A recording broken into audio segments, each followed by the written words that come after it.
जनपद मुजफ्फरनगर के विश्व प्रसिद्ध भलना जैन मंदिर में चल रहे 10 लक्षण महापर्व के मौके पर 10 दिन तक चलने वाले छिमायु पर्व के अंतिम दिन समापन के मौके पर आज क्षमावाड़ी पर्व पर भलना जैन मंदिर के महामंत्री श्री राजकुमार जैन नावला वालों ने पर्व का पूजा अर्चना कर समापन किया। 10 दिन तक चलने वाले क्षमावनी के कार्यक्रम में मंदिर के भक्त लॉकडाउन को देखते हुए 5 आदमियों को मास्क लाकर सैनिटाइज करने की ही मंदिर में पूजा करने की अनुमति मंदिर कमेटी की तरफ से दी गई थी, जिसको बखूबी भक्तों ने और मंदिर कमेटी द्वारा निभाया गया।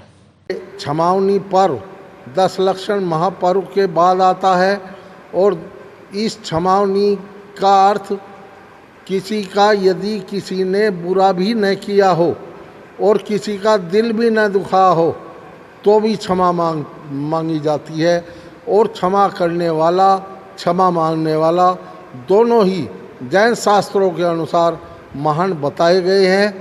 इसी क्रम में मैं आपको यह भी बता दूं कि पूरे विश्व में क्षमावनी पर्व एक जैन दर्शन के अंदर ही क्षमावनी पर्व मनाया जाता है।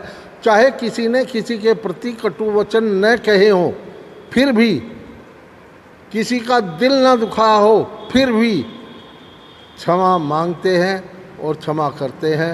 क्षमा करने वाला महान होता है, मानने वाला भी उसी क्रम में होता है। अतः मेरा यही निवेदन है, कभी भी किसी का मन न दुखाए, किसी के प्रति कटु वचन न कहे। यही प्रेरणा यह उत्सव लेकर के आता है। धन्यवाद।